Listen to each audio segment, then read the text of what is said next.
Next up from Singapore, Pix Bento. Pix Bento, give me some juice, everybody.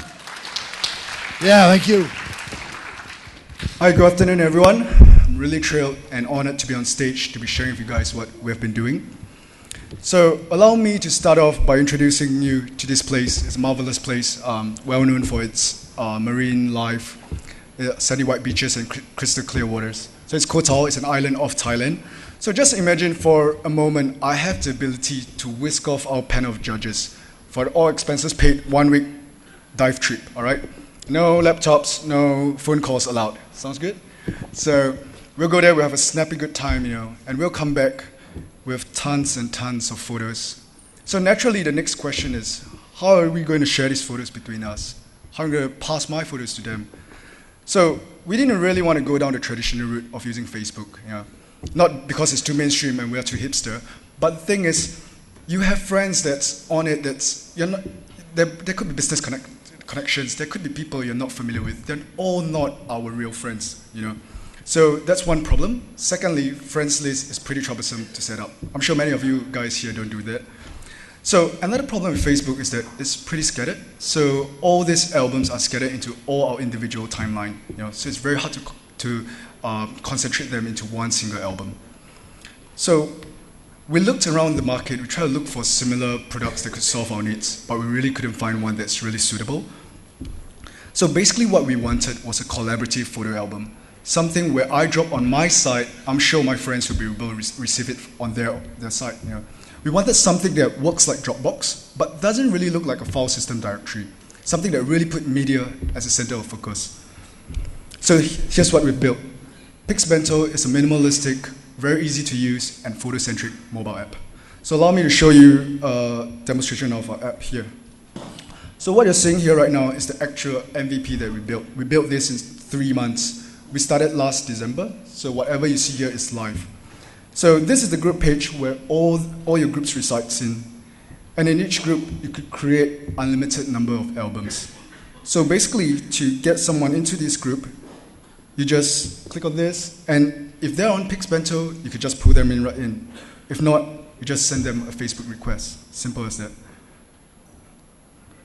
So what's left to be done is just go into the album and upload your photos, or we could call it drop your photos, So you can see some of the photos are uploaded by me and some are uploaded by my friends. So subsequently, we'll be allowing you to like the photos, comment the photos, send them back up to Facebook, to Instagram, and even send it for printing. So that is the mobile app. Let me switch back.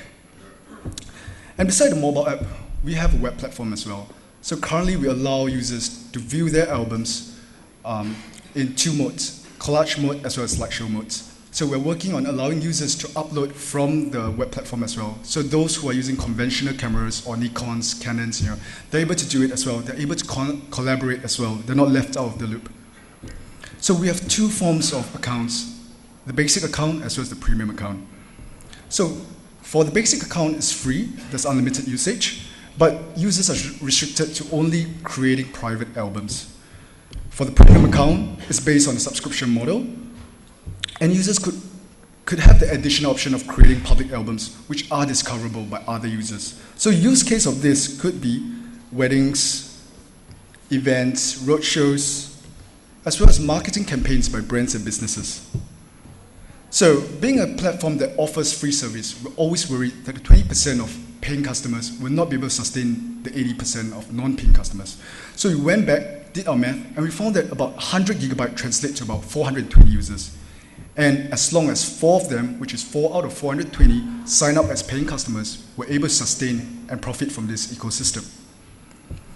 So the team comprises of me, JX here, and I've got another backend guy who is unfortunately not able to attend this right here.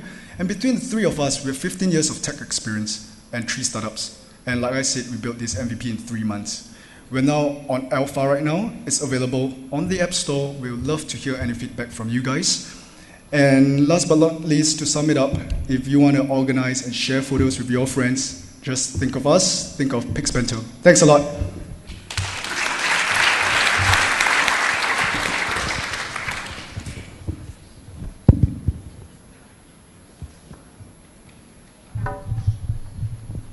I agree with this. Yes, so I think it is it is little bit difficult for you to build up the business model.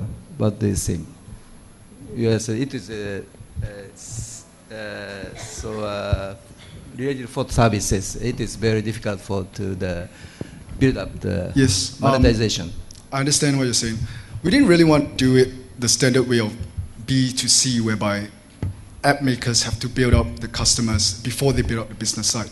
Right now, in fact, we're really touching base with events organizers as well as wedding planners. So while we are allowing C to grow into a big boy, we are actually touching base with the business, the B right now, which are, like during a wedding, if they are able to flash the projection of the image collage right here, and everyone can contribute to it, we actually are seeing interest from the planners as well as the photographers on this. Maybe I didn't get it during your presentation, but I'm a little unclear. What is the key problem you're solving beyond a photo sharing tool? Right. Yeah. So probably I could go back to my Paine again. So before we started Pixbento, I used to have a Paine of going on holidays. I have an annual holiday with a couple of close friends. So the problem is we snap a lot of photos, and it's on our mobile phone or digital camera, So the problem is we didn't really want to do it through Facebook because you don't want everyone to know about it, and we didn't really want to set up the friends list. It's kind of troublesome, so we resorted to using WhatsApp. Then we realized that WhatsApp, they don't support multiple photo uploads, and it's all streamed to one single data stream, Then I resorted to Dropbox. Then I didn't really like it because it really looks like Windows file directory, I thought it can be done better. So we wanted to create something that's, in one short line, what we're building is really like Dropbox for media, to be very frank, but with a very clear and user-friendly interface. Yep. Okay, I get that, thanks. Thanks a lot.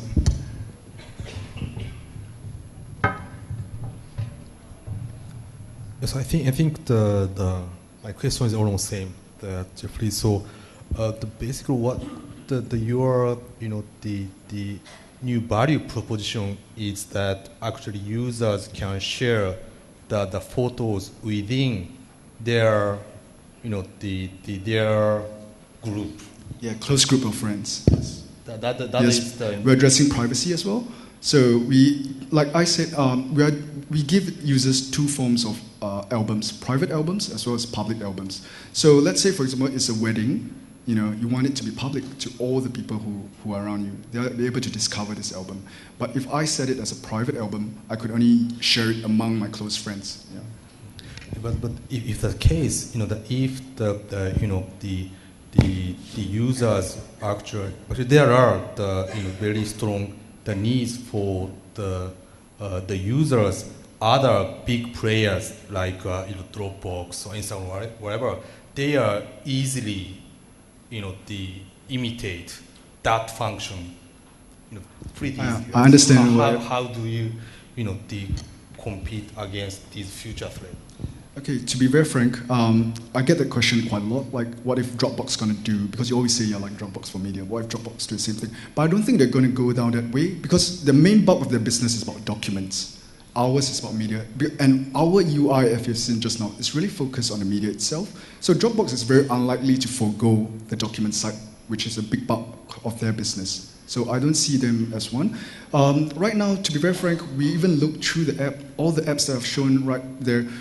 I really didn't want to build this initially, but I really felt the pain. I went to try every one of them, but I really couldn't find one that's really suitable for me. Yes. Quick question. The private albums is free or public album is free? The private albums are free. Free, okay. So we want to give this benefit to all the users and actually get the revenue from the business side because we know that consumers like it free. Okay, so I have one comment. It's just the way you make the paid doesn't really solve a pain because, generally I don't want to see my friend's photos, so I don't care. If I do, then I'll get a designated photographer and then he just do all the bullshit that he should be doing. So my question is, based on your alpha or beta, what are the engagement metrics that you see, like what are the things that stand out more for you? Right now we have not launched the public version yet. We're just in talks. Like I said, we're just 3 months since inception. You know? So we're in talks with all the photographers, wedding planners, the event managers. But what we're seeing is the C part, like you said, the private one, is really gaining validation. So we have not marketed Pixbento prior to this event, you know. So, but it's on the App Store and people are just discovering it naturally. So we could see that they're really engaged on this front end. Yep. All right, great. Thanks very much. Thank you, gentlemen. Next up, hailing from Thailand, please help me in welcoming Mumbai, Joe Fink, everybody. Thank you.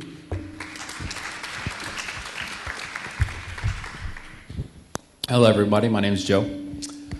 So in 2011, I was in Thailand. I found myself traveling from Chiang Mai to Bangkok by bus. And the day before the trip, I went to a local travel agent. I bought a ticket and expected it to go as it normally does. Unfortunately, when I arrived at the departure point, the bus was oversold. And the only way for me to get to Bangkok on time to catch a flight was to ride in the luggage compartment in the bottom of the bus. Now, I recognize that's not a normal problem, but while I was down there, I had some time to think. And I started to think about bus travel in general, not just in Thailand, but about all the other places I had been, in Asia, Latin America. And when I got home, I did a little research. And what I found was there's a lot of people that take buses in this world, more than I thought, particularly between cities with private bus companies. Now, I'm going to focus on Thailand only for this market data, but I've seen figures like this throughout Asia, Africa, and Latin America, and almost every country. So in Thailand alone, in 2011, there were 1,256 bus companies. They transported 55 million people, and they made over $1 billion US. But what's really interesting is only 2% of them are online. And of this 2%, none of them support multi-language, multi-currency, and most importantly, mobile software. Now, when I first looked at the problem, I looked at it from my point of view, the consumer. I thought long lines, not being able to book in advance, non-transparent companies. But that's really just an inefficiency. It's not the problem. It's a byproduct of the problem. The real problem has to do with the transportation company itself. Now, there are thousands of businesses around Thailand managing inventory with paper and pen and cash, while at the same time, they're looking at their iPhone and checking their Facebook. They have all the tools they need to get online, but no one's provided them a solution for the business. So what Mumbai does is solve both the consumer's problem and the business problem. And it does that with our product, which we call Mumbai Connect. Bus companies use it to digitize their ticket inventory, and they can sell it online or offline at the ticket window. Consumers can now go to a direct bus company, and they can book online. Now, is this an idea, or is this something that actually we're doing? Well, this is Hugo and Lucas, two of our earlier customers, earlier this year in Thailand. They're from France. I kept their spelling and punctuation mistakes for, show you what it really looked like. But basically, we received feedback like this from a number of customers, from China to France to the States to New Zealand and more. And bus companies really like it because now they can speak to these customers in their own language. They can process forms of payment that they couldn't take before. And they can do less work, which we find is very popular in Thailand. So, how do we make money? Currently, we make it free for bus companies, but we take a transaction fee off everything that sells. In the future, we'll be offering software as a service and different features like yield management and paid positioning that allows us to monetize it even further. The team is quite large. We make up 5 different nationalities and speak a dozen languages. About half of us went to Startup Boot Camp in Dublin, Ireland last year, which is a European accelerator. It helped a lot. It got us to focus the business, streamline our product, and it got us shipping fast. A few of us have worked for some big multinational companies, and a couple of us have built and sold internet companies before. Now, one thing I've noticed about this market specifically is you're not going to see an example of how it works in Silicon Valley. Silicon Valley doesn't have this problem, and they're never going to provide this product. However, you might find some pretty good examples in India if you look around. And there's some really similar solutions that have evolved there over the last couple of years. Pambai has built a foundation to be the first one in Asia to do this properly, and we can scale it throughout the region and around the globe. Thank you.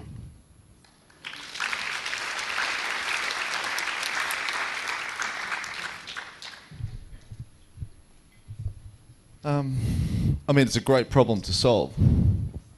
Do you think it's your problem to solve? Somebody's got to solve it. I think I can do it. So I look at you and I look at the team. I didn't see a lot of Thai names there. Like, it seems to me like that would be any experience I've had with Thailand has been incredibly culturally different for me to deal with. And as an investor, I'd find it, although I believe in you as an individual, I'd find it hard to back you to solve such a culturally significant problem in dealing with locals. So is there someone in your team that's taking that lead, and how are you dealing with that local cultural problem? Right, so first we made some local hires. We made a lot of stumbles in the beginning, and that's one reason why it took us a long time to get moving in Thailand. It was difficult to find good people. But we have found some good people since then, and not actually, there was 2 names missing from that list. Secondly, we're taking, as you notice, we talked a lot about travel. When in reality, the company is a transportation software company, but we take this, tourism as a tactic for us that the locals can't solve themselves very easily. That's why the system is available in Mandarin and English, and when nothing else already there is. So we come in saying we're going to solve the foreign problem for them and bring them more money. In reality, we move that to the local market down the road.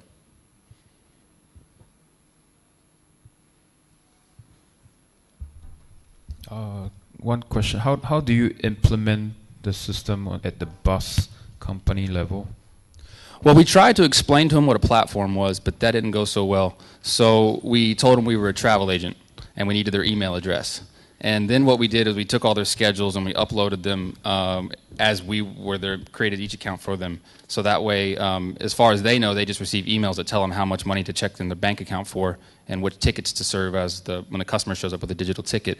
But as they become more accustomed with the environment, we will position them to take over their own accounts so they can do that. Can you share you said the example of India? Which examples? Yeah. The biggest is Redbus. They were mostly unknown outside of India until about a month or so ago. Forbes did an article on them, which got them a lot of press, which is good for me because I could say we're kind of like that, but a difference. Until then, this had never really been done before. But in India, there are 5 major companies. Redbus has 65% of the market, so they're the leader. But they have a few competitors, one of which has actually already contacted us to partner because they want, a lot of Indians come to Thailand and they want that market as well. Great, that'll do it. Thanks very much, gentlemen. Thank you. Excuse me. Yeah, I once tried to get on a crowded bus, and the bus driver said to me, no moron. And I once tried to get an empty bus, and the bus driver also said to me, no moron. Thank you, I'll be here all week. You guys still awake? I didn't say these were going to be good. My job up here, once again, is to make everybody else look just that much better. And I think I'm doing a pretty good job at that. We get 3 left. You guys enjoying yourselves so far? This is pretty awesome. We have a pretty full house. This is late on Friday. Let's shift geographical locale to Indonesia. And please give a warm welcome to 8 Villages, everybody. Thank you. Thanks. Good afternoon, everyone. Good afternoon, guys. So we're going to talk about agriculture. Again, this is not a problem that Silicon Valley is facing. This is something pretty different. My name is Mathieu. I'm an agronomist. I worked in agriculture my whole life. My partner, Sunny, here is an entrepreneur and a software engineer. And we created 8 Villages. So what does 8 Villages do? 8 Villages allows smallholder farmers to finally go social using very simple mobile phones. I guess you guys have traveled in the region. If there is one population that is super social, it's those villagers. They want to see, what are you growing? How much did you harvest? What is the flooding situation in that village? And this kind of things. So we will allow them to put this content online and share it better.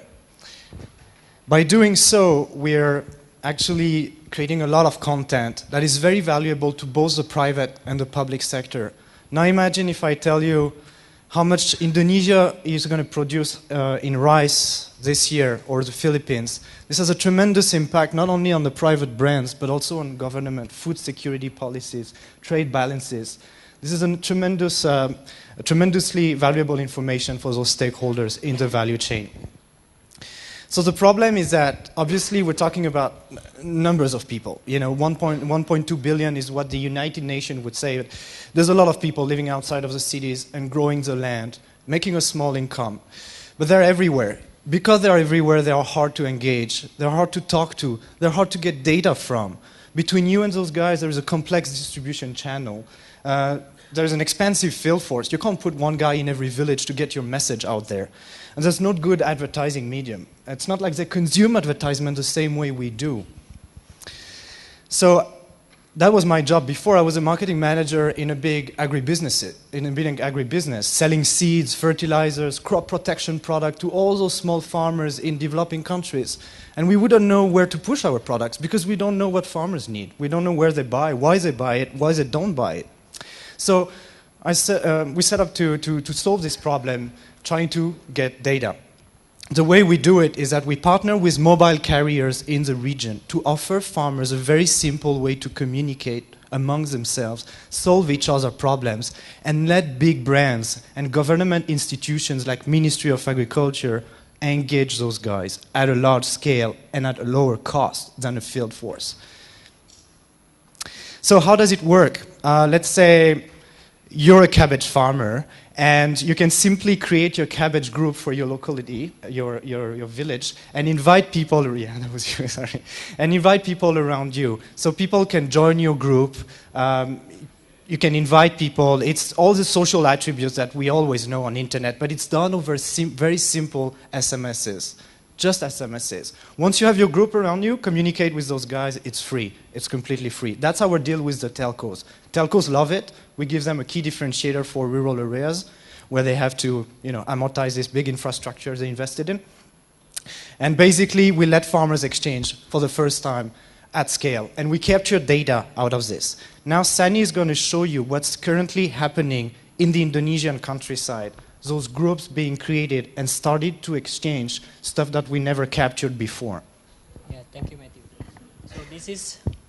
So this is what our corporate client currently see on their dashboard. They can see groups that has been created inside their network. Also, they can see the location of the group and how many members inside it, and how active the member inside the group is. And also, on this page, the client can see right away what are the topics are being discussed about by seeing the total keyword that being mentioned. For example, inside this group, there's interestingly talking about competition and prices. Then the client can just go inside that group and see what happened inside, what are the messages that the farmer are sent. And then, based on the color code, the client can see what are they talking about, and can just jump in right away in the discussion, and then the message will be delivered to all the member inside that group using SMS. Thank you. So I just said it was a significant population, 1.2 billion people living outside of the cities. If you take a closer look at the agricultural market, which is a multi-billion market, selling seeds, fertilizers, crop protection product, our clients, which are those guys, those big companies here, last year they spent 150 million USD in trying to advertise and market to farmers in Southeast Asia only. So it's a significant budget that we're going after. The way we price it is simply to our corporate clients. We price it by the number of groups they are creating and engaging. So right now, for example, our clients are mostly paying for the advanced edition at 6.5K per month. If you're a cocoa, cooperative, a big cocoa buyer in Indonesia, well, you typically have 50 or 60 farmers group that you need to monitor and engage with. Well, that's the type of client we have at the moment. So we have been existing for a year. Last year we've built a team, done a lot of R&D to get there, a lot of farmers meetings. We are now 10 people in Indonesia. We are planning to just strengthen our position in Indonesia, ramping up our sales to corporates. There are a lot of agribusinesses in Indonesia. to play with already, then strengthen our relationship with the telcos, not only in Indonesia, but we're starting to talk, as you can imagine, to telcos in different countries in emerging markets, especially Philippines, Vietnam, and Vodafone as well for a multi-country approach. So, and that's how we are planning to run next year, sorry. So thank you very much. I'll be happy to answer any questions, Sani or myself. Thank you.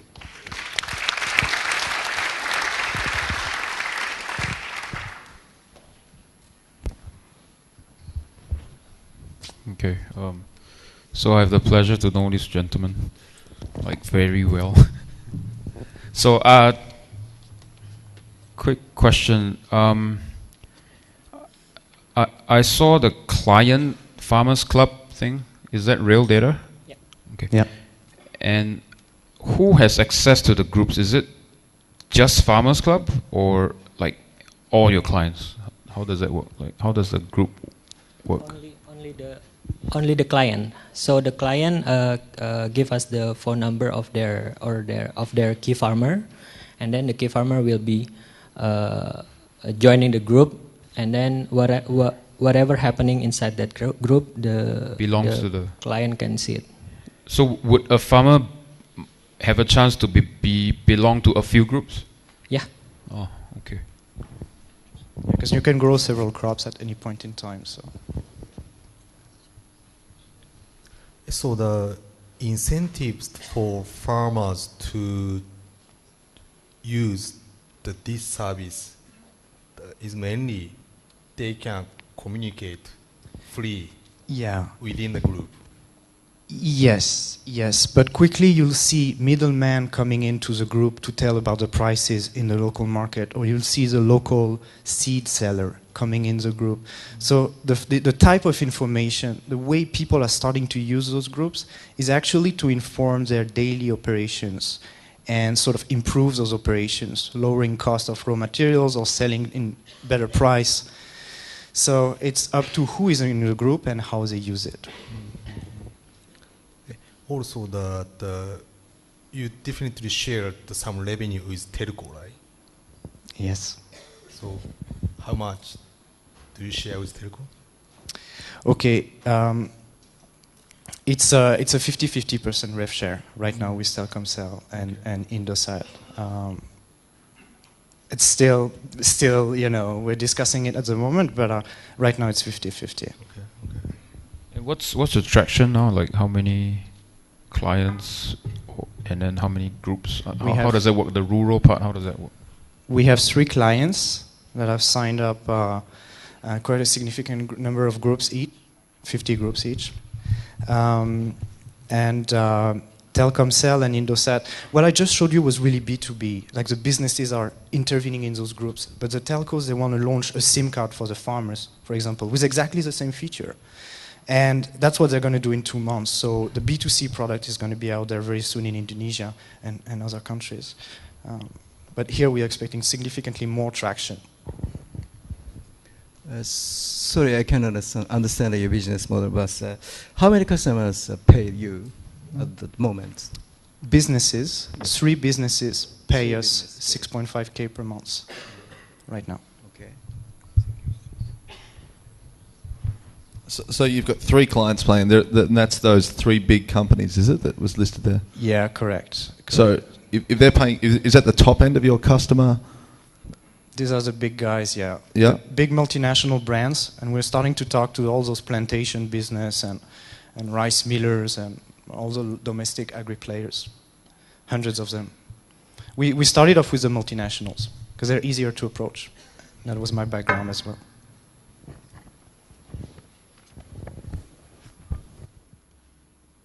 So thank you. Thank you, gentlemen.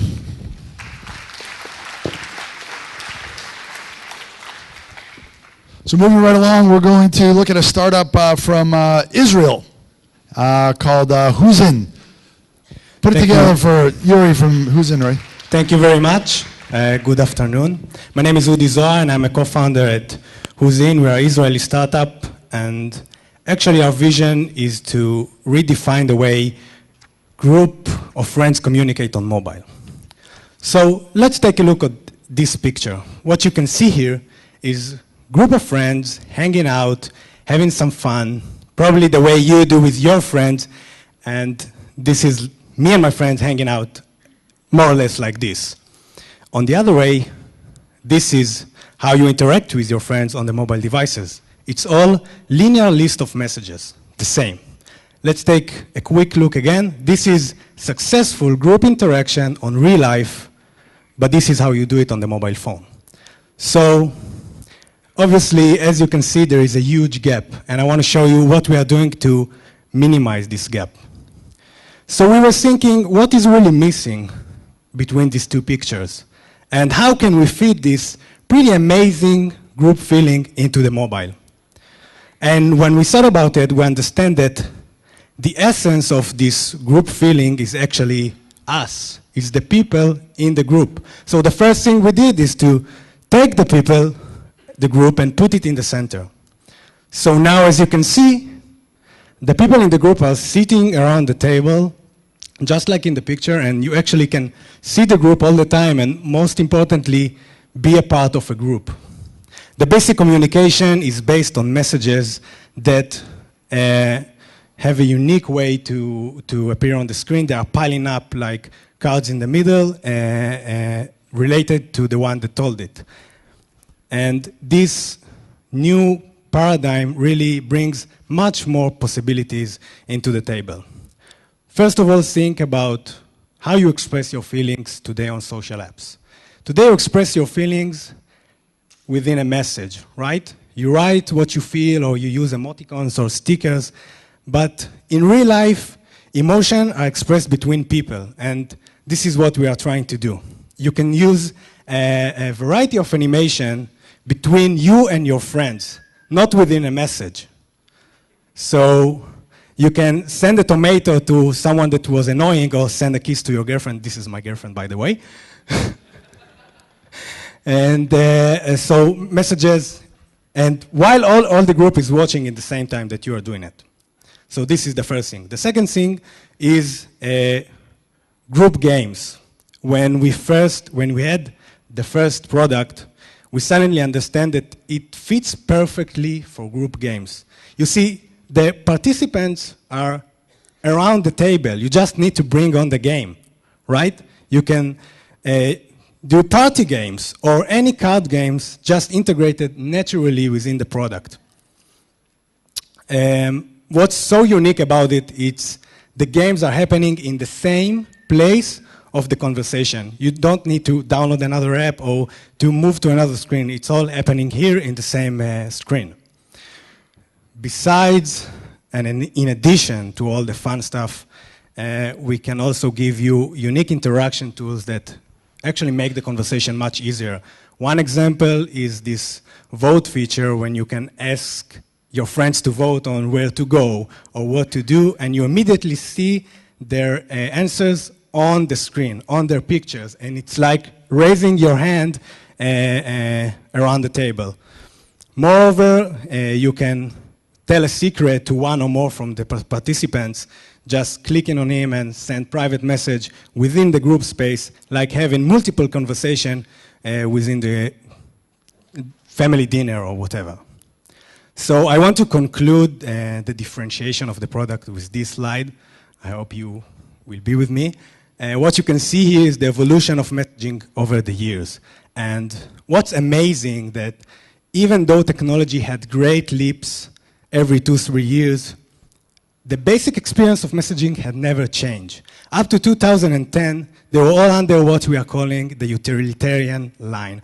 They were designed to deliver fast, free, and easy messaging. The entrance of the emoticons to the iPhone symbolized the change of focus for developers, and they were started to think how to implement emotions and how to make messaging apps much more fun and interactive. But we believe that something needs to be changed in order to give the sensation of real-life group conversation, like in the picture in the beginning. And this is where we come in. We believe that we managed to cross this linear paradigm line and to create a new social platform for group experience that bring much more possibilities to the table. I believe I crossed my 5 minutes time, so one sentence about the business model. We have a lot of content possibilities within the platform, and these content possibilities can easily be translated into revenues. So thank you very much. The app is available on the App Store and Google Play. I would love your feedback. Thank you very much.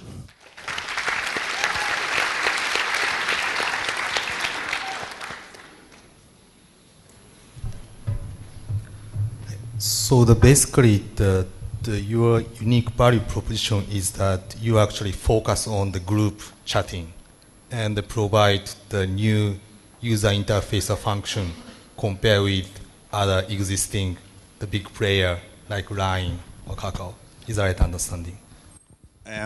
Yes and no, because what we are seeing now from live users that it really creates a new behavior for users.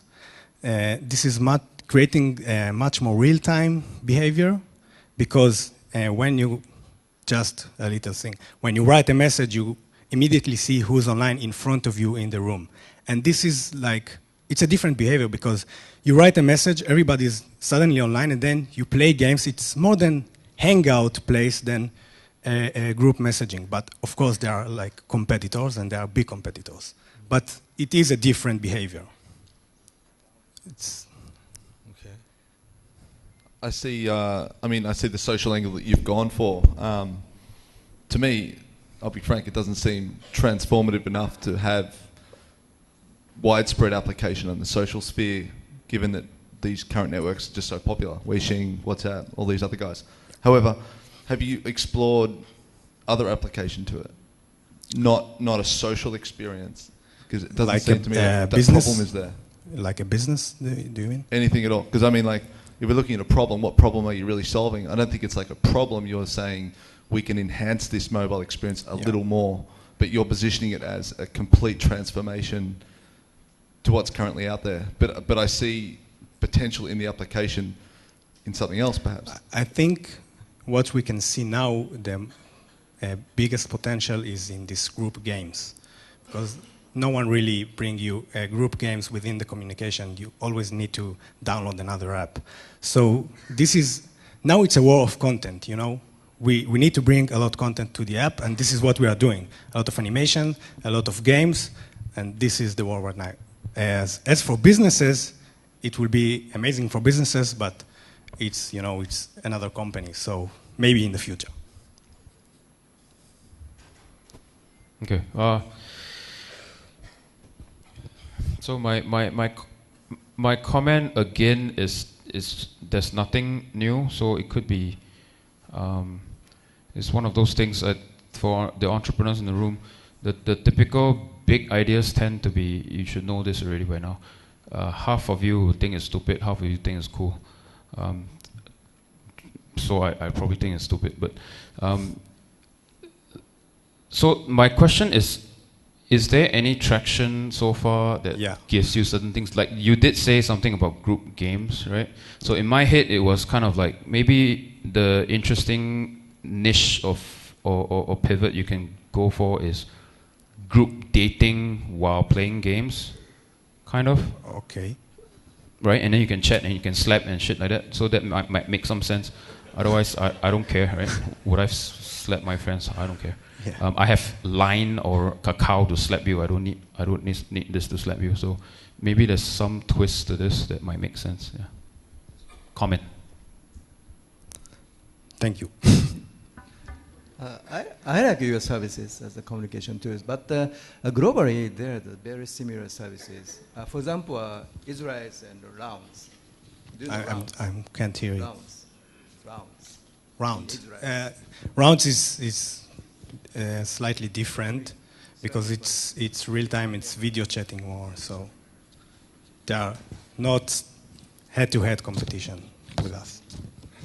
But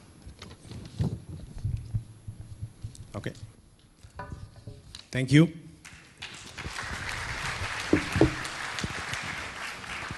Thank you very much.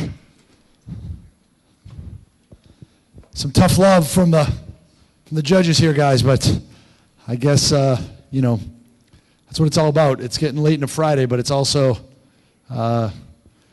not every idea is fundable, but then again, you never know. Sometimes the craziest ideas are the ones that do break through, but also maybe not, and I'm just rambling now. Okay, good. Last, certainly not least, our 20th participant in the startup arena. Let's bring down the house, please. Give some juice for Shopbust, everybody. Come on now. Well, good evening. My name is Saad, and I'm representing Shopbust. I'm the founder and CEO of Shopbust, which tackles the problem of real-time shopper feedback for brands. So first thing that I would like to ask is shopper feedback relevant for brands? Well, if you were the owner of this restaurant, you would think so. Research shows that about 60% over consumers are never ever going to return to your store after they had a bad experience. And most importantly, out of that, over 90% of the people are actually going to go to your competitors. Now, obviously, businesses tried long and hard to solve this. And then, I'm sure when you go to a restaurant, you see these tiny, tiny little customer feedback forms that nobody ever fills in.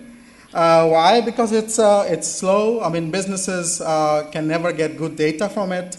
Not everybody fills in because they are never incentivized for doing so. They are never detailed. And at the same time, it never shows any trend. It's a very individual comment or feedback at a given point of time. So brands do need feedback in order to improve their service. I mean, today, 2013, if something happens, good or bad, it goes online, it goes viral. Your employee can screw up your brand, and it actually totally hurts your sales and your loyalty, etc.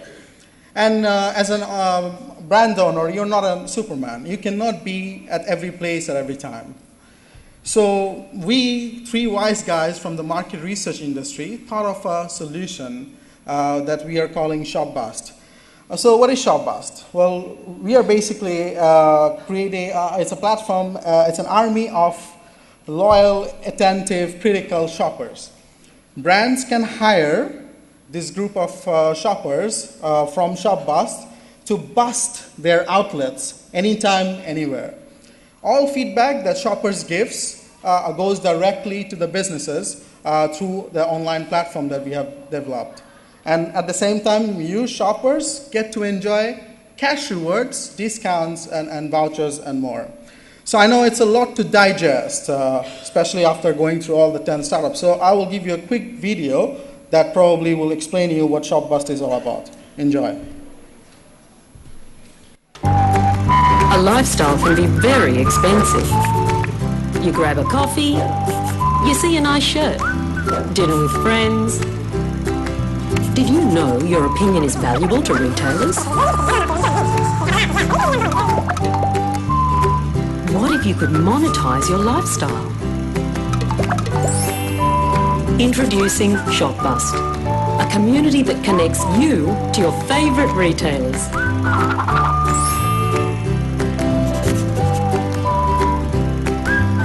How does it work? Register for a free account. Pick your favorite retailer. Visit the selected store. Explore the service. Rate your experience. And earn real cash. Visit us at shopbust.com. Shopbust. Monetize your lifestyle.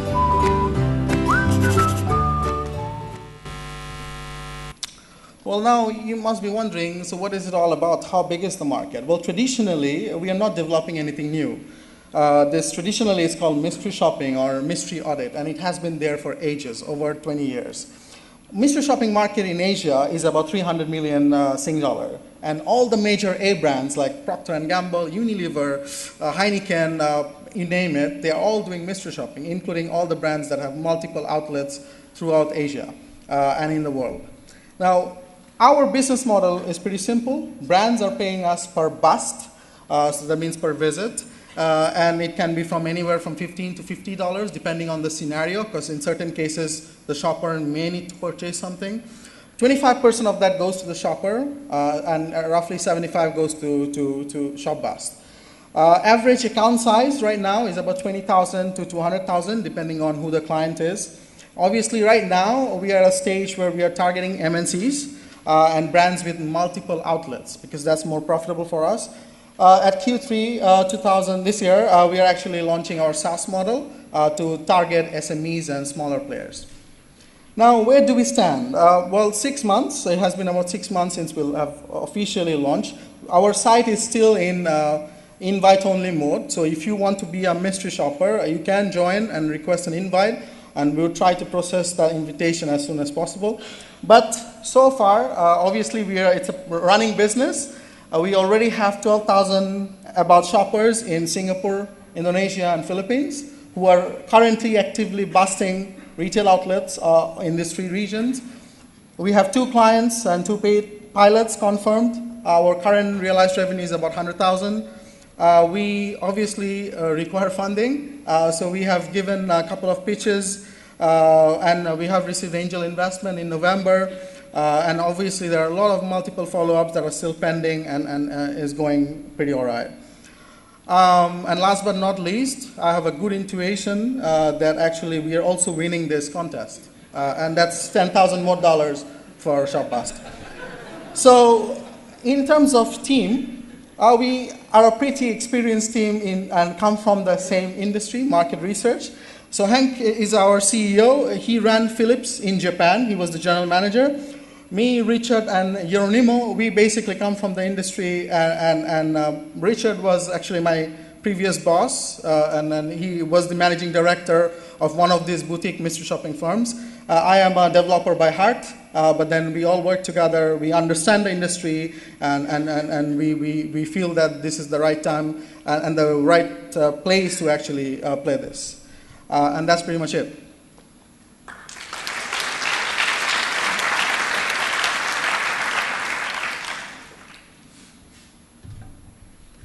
So, as you said, there are already the existing market for mystery shoppers, right?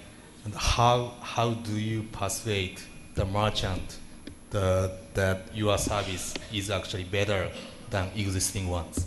Well, very good question. So basically, obviously, because of limited time, I couldn't show everything. But then we promise retailers that we provide feedback within 48 hours. And that's we do it because we have now mobile technology, we have web. Previously, traditionally, mystery shopping companies used to pick up the phone, make 10, 20 phone calls, get maybe 10 people to agree to go, but at the day they don't show up because it's someone's wedding or they have a party somewhere, and then data processing takes longer time. It is estimated that traditionally it takes about 10 to 12 weeks before a business can actually run a mystery shopping campaign and actually get data. So do you want, as a retailer, do you want to get or rely on a data that has been there, that has happened 12 weeks, I speak pretty loud, I think, that has happened 12 weeks back. So what we do is we focus on real-time data. That means that whenever our data goes in, it straight away goes to the dashboard. So our clients can immediately see what's happening in all their outlets. We have clients who have multiple outlets in different regions even, like Singapore, Indonesia, and so he can actually see, as a CEO, can see what's going on in multiple places. So this kind of system was not there before, and we are providing it to them. Next question, how do you assure the quality of the mystery shoppers? So anybody who wants to join our site has to go through some sort of test or standard assessments. So first of all, we use Facebook Connect and Twitter OAuth to validate your identity. So it's very social, so we know who you are, we know your demographics, we know what the brands you like on Facebook. So we give this control to the businesses, so the businesses can actually target, right, like, okay, if you are a cosmetic brand, you don't want me in your store. You basically want a female between 24 to 30 of certain demographic, and maybe the one that likes your competitor to come and mystery shop you. So we give this control to the user. So the user actually, or the client, can actually look at it. It's a simple, easy to use wizard, and you can choose all the options, and then the selected users are there. We also have a queuing mechanism. That means that if one user applies for a job, he gets it, but other people are still open to applying for the same job. So if the person does not show up within 8 hours, he gets kicked out, the next person in line gets the job. So that's how we ensure that you will get your data within 48 hours. Thank you. Some questions. How do you acquire the retailers and the monitors? I think you must spend much money to acquire them. So what do you think? Oh, like any business, we cold call right now. Everybody, the good thing is that Mr. Shopping is not new. So everybody is already using Mr. Shopping. We just say we can do it better. And we give them a trial. We try to do a pilot, a paid pilot, a very low cost. We are actually 50% cheaper than the market value because we have eliminated a lot of manual steps and made it automated. So that's why, Singapore or everywhere in the world, it's cheaper, so they want to try it out. But we don't say it's 100% cheaper. We basically say, we don't say it's 50% cheaper, but we say we give you 100% value because we want the retailers to do that multiple times, do more checks so that they get a better result. If you have a higher sample size, the data is more accurate. Traditionally, mystery shopping is only done once a quarter, once a year, but because of the low cost, they can now do more frequently with ShopBust. That's it. That wraps it up. Thank you very much. Thank you.